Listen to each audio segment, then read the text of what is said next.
Good morning all of you. आप सभी का बीएससी फर्स्ट ईयर की केमिस्ट्री क्लास में एक बार फिर से स्वागत है। इससे पहले वाला लेक्चर्स में अपन ने एसिडिक रेडिकल्स को फाइंड आउट करने की मेथड और बेसिक रेडिकल को एनालिसिस करने की मेथड स्टडी की थी। अब अपन कुछ इम्पोर्टेंट जो कंसेप्ट हैं वो स्टडी करेंगे, जिसके अंदर पहला है सम आयन प्रभाव। ठीक है, कि सम आयन प्रभाव कैसे काम करता है किसी भी रेडिकल एनालिसिस के अंदर, कि यदि किसी दुर्बल वैद्युत अपघट्य में कोई ऐसा प्रबल वैद्युत अपघट्य मिला दिया जाए, ठीक है, वीक इलेक्ट्रोलाइट्स के अंदर कोई पर स्ट्रॉन्ग इलेक्ट्रोलाइट्स मिला दिया जाए तो इसमें एक आयन समान हो तो दुर्बल वैद्युत अपघट्य का आयनन कम हो जाता है। अब दुर्बल वैद्युत अपघट्य कौन से होंगे? तो दुर्बल अपघट्य वे होते हैं, वीक इलेक्ट्रोलाइट्स वे होते हैं जो कि आयन के अंदर इतने अधिक मात्रा के अंदर आयोनाइज नहीं होते, आयनाइन नहीं होता। ठीक है, और प्रबल वैद्युत अपघट्य जिनका मोस्टली कम्प्लीटली आयनन हो जाता है या बहुत ही अधिक मात्रा में आयनन होता है या आयनाइजेशंस होता है। ठीक है, अगर किसी वीक इलेक्ट्रोलाइट्स के अंदर अपन स्ट्रॉन्ग इलेक्ट्रोलाइट्स मिला दें और दोनों इलेक्ट्रोलाइट्स के अंदर कोई भी एक आयन कॉमन हो, ठीक है, तो जो वीक इलेक्ट्रोलाइट्स का आयोनाइजेशन होगा, आयनन होगा, वो कम हो जाता है, जिसे अपन क्या कहते हैं? सम आयन प्रभाव। ठीक है, माना अपन एक एग्जांपल लेकर समझ सकते हैं कि सपोज एक दुर्बल वैद्युत अपघट्य ए बी है, ठीक है, कैपिटल और कैपिटल बी है, जिसका आयनन किस प्रकार होगा कि ए बी डिसोसिएट होगा इक्विलिब्रियम के अंदर ए प्लस और बी माइनस का, जिसका अगर सॉल्युबिलिटी कांस्टेंट देखें अपन, सॉल्युबिलिटी प्रोडक्ट की रिएक्शंस देखें कि के बराबर ए प्लस और B minus upon A B. ठीक है, अब लास्ट सताले का नियम क्या था कि यदि किसी विलयन की साम्य अवस्था में किसी आयन की सांद्रता बढ़ा दी जाए, ठीक है, तो साम्य प्रतीप दिशा में स्थापित हो जाता है। कैलाश सत्ताले ने बताया था यदि किसी सॉल्यूशन में अपन किसी एक आयन की कंसंट्रेशन बढ़ा दें तो जो इक्विलिब्रियम होगा वो बैकवर्ड डायरेक्शंस के अंदर ट्रांसफर हो जाएगा।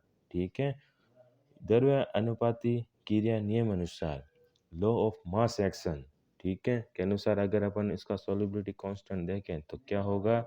इक्विलिब्रियम कांस्टेंट के बराबर A plus B minus A B. ठीक है, जैसा अपन ऊपर ने देखा था कि अब यदि इस विलयन में एक प्रबल वैद्युत अपघट्य डीबी मिला दिया जाए, ठीक है, पहले दुर्बल वैद्युत अपघट्य लिया था, अब अगर इसी सॉल्यूशन के अंदर दुर्बल वैद्युत अपघट्य के अंदर अपन प्रबल वैद्युत अपघट्य डीबी मिला दिया जाए तो इसका आयन किस प्रकार होगा कि डीबी डी प्लस और बी माइनस। अब यहाँ पे बी माइनस हैं जो कि क्या हैं, दोनों के अंदर कॉमन आयन है। तो समीकरण अगर 3 से देखें कि डीबी के आयनन से, अतः समीकरण 1 व 3 के अनुसार विलयन में बी माइनस आयनों की सांद्रता बढ़ जाती है, जिससे कि के का मान भी बढ़ेगा। के के मान को स्थिर रखने के लिए दुर्बल वैद्युत अपघट्य क्या होगा? ए बी का आयनन कम हो जाता है। ठीक है, अब ए बी जितना पहले डिसोसिएट हो रहा था, मतलब आयनित हो रहा था, आयनाइज हो रहा था प्रबल वैद्युत अपघट्य डालने से पहले, उतना प्रबल वैद्युत अपघट्य डालने के बाद में आयनाइज नहीं होगा, क्योंकि उसको अपना आयनन कम करना पड़ेगा। ठीक है, इस परिघटना को क्या कहते हैं?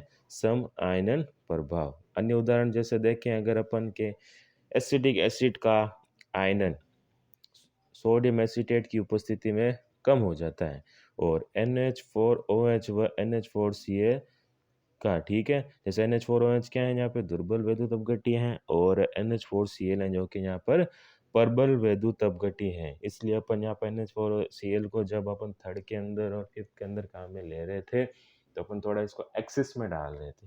ठीक है, नेक्स्ट हमारा टॉपिक है विलेयता गुणनफल या सॉल्युबिलिटी प्रोडक्ट, जिसे KSP के कहते हैं। कि विलेयता, सबसे पहले देख लेते कि विलेयता होती क्या है। कि स्थिर ताप पर 1 लीटर संतृप्त विलयन में घुली हुई विलेय की ग्राम मोलों में अधिकतम मात्रा को क्या कहते हैं? विलेयता। 1 लीटर कंसंट्रेटेड सॉल्यूशन में जो विलेय के ग्राम मोल डिजोल्व हैं, ठीक है, उसको क्या कहते हैं अपन? विलेयता।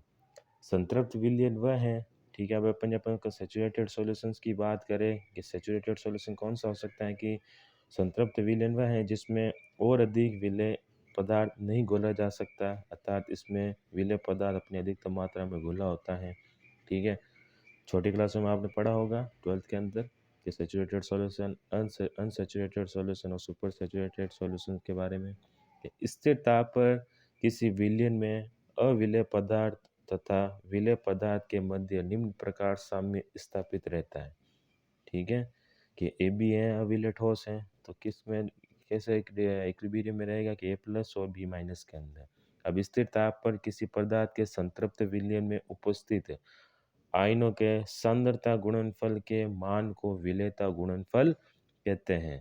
कांस्टेंट टेम्परेचर पर किसी पदार्थ के सैचुरेटेड सॉल्यूशन में प्रेजेंट आयन के सांद्रता गुणनफल का मान होगा। ठीक है, क्या कहते हैं उसे, विलेयता गुणनफल, जिसको अपन के से डिनोट करते हैं। सपोज एक रिएक्शन लेते हैं कि सब एक वैद्युत अपघट्य ए बी है, ठीक है, जिसको अपन निम्न प्रकार लिख सकते हैं प्लस और बी माइनस में। अगर अपन लो ऑस्मोस रिएक्शन से इसको देखें कि आयन स्थिरांक के देखें, A plus B minus upon A B होगा। क्योंकि स्थिर ताप पर साम्य अवस्था में अविलेय ठोस ए बी पदार्थ की सांद्रता स्थिर रहती है, अतः इसके मान को स्थिर माना जाता है। ठीक है, अपन ने देखा था कि जो इक्विलिब्रियम होगा कांस्टेंट टेम्परेचर पर जो साम्य अवस्था में अविलेय ठोस हैं, ठीक है, उसकी सांद्रता स्थिर रहती है। ठीक है, तो इस मान को अपन क्या मान सकते हैं, स्थिर मान सकते हैं। इसलिए के इंटू ए बी बराबर क्या होगा, ए प्लस बी, मतलब जितना ए बी है उतना ए प्लस और बी माइनस होगा, क्योंकि दोनों के अंदर साम्य है जो कि साम्य अवस्था में होगा। यहाँ के इंटू ए बी के गुणनफल का मान सदैव स्थिर रहता है, अतः इसको हम नए स्थिरांक के एस पी द्वारा दर्शाते हैं, जिससे अपन क्या कहते हैं, विलेयता गुणनफल सॉल्युबिलिटी प्रोडक्ट के एस पी बराबर क्या होगा, के इंटू ए बी को अपन ने किस में क्रम में चेंज कर दिया, के एस पी के अंदर, तो के एस पी बराबर ए प्लस बी माइनस। साम्य अवस्था पर के एस पी तथा विलयन में उपस्थित आयनों की सांद्रताओं के गुणनफल का मान सदैव बराबर रहता है। ठीक है, इक्विलिब्रियम के अंदर के और जो आयन होंगे, ठीक है, उनकी जो सांद्रताएं होंगी वो बराबर होगी, मतलब के और ए प्लस बराबर ए प्लस और बी माइनस दोनों की जो कंसंट्रेशन है वो बराबर रहती है। एक एग्जांपल के द्वारा समझ सकते हैं कि AgCl किसके अंदर डिसोसिएट होगा, Ag+ और Cl- के अंदर। ठीक है, तो इसके के का मान क्या हो जाएगा कि के बराबर Ag+ और Cl- है, मतलब जितना AgCl होगा उतने ही उसके आयंस होंगे Ag+ और Cl-। ठीक है, दोनों की सांद्रताएं बराबर रहती हैं।